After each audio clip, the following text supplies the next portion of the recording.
BRS శాసనసభాపక్ష సమావేశంలో ఆ party అధ్యక్షుడు మాజీ సీఎం కేసీఆర్ ఎమ్మెల్యేలకి దిశానిర్దేశం చేశారు. సమస్యలపై అంశాల వారీగా ప్రభుత్వాన్ని గట్టిగా నిలదీయాలని కేసీఆర్ సూచించారు.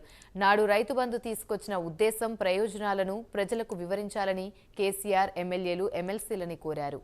ఉద్యమ సమయంలో తెలంగాణ తల్లి విగ్రహం ఏర్పాటు ఆవశ్యకత, పరిస్థితులను అందరికీ వివరించాలని కేసీఆర్ చెప్పారు. నాడు తెలంగాణ తల్లి విగ్రహం నింపిన స్ఫూర్తి గురించి చెప్పాలని కేసీఆర్ మార్గదర్శనం చేశారు. గతంలో మేధావులు, కవులు, కళాకారుల నిర్ణయం తీసుకొని తెలంగాణ తల్లికి రూపమిచ్చాం. కానీ అది ప్రభుత్వ నిర్ణయం కాదని కేసీఆర్ వివరించారు. ఏది పడితే అది ప్రభుత్వం మార్చుకుంటూ పోతే ఎలా అని కేసీఆర్ అడిగారు.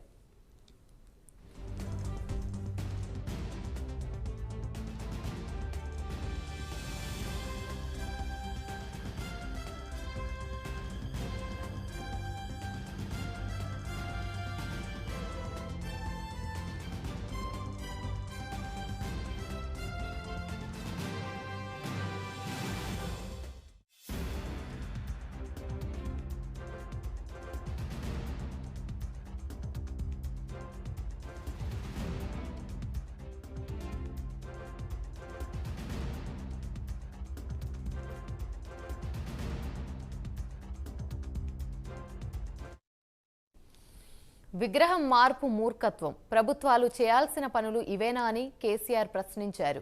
సమస్యలు పరిష్కారంపై ప్రభుత్వాలు దృష్టి సారించాలని కేసీఆర్ అన్నారు. అంతేకాని మార్పులు చేసుకుంటూ పోతే ఎలా అని నిలదీశారు. ఫార్మాసిటీ ఎందుకు ప్రతిపాదించిందన్న అంశంతో పాటు పారిశ్రామికవేత్తల అభిప్రాయాలను వివరించాలని ఎమ్మెల్యేలని కోరారు కేసీఆర్.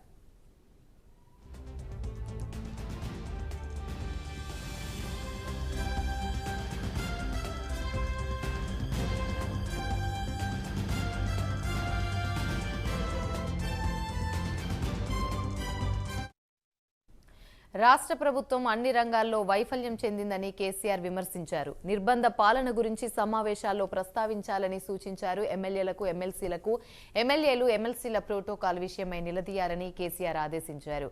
కాంగ్రెస్ మేనిఫెస్టో ఆధారంగా వైఫల్యాలను ఎత్తిచూపడం వ్యూహంగా ఉండాలని కేసీఆర్ సూచించారు.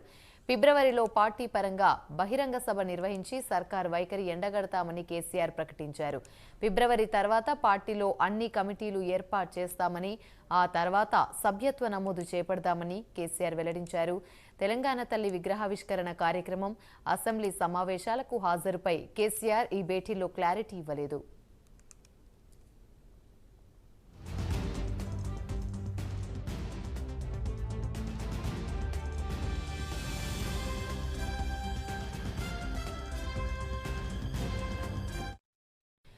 రేవంత్ రెడ్డి అనుభవలేమితో తప్పుడు నిర్ణయాలు తీసుకుంటున్నారని పార్టీ నేతలతో కేసీఆర్ అన్నారు. తెలంగాణ తల్లి విగ్రహం మార్పుతో రాష్ట్రంలో మరో ఉద్యమం రావడం ఖాయమని కేసీఆర్ చెప్పారు.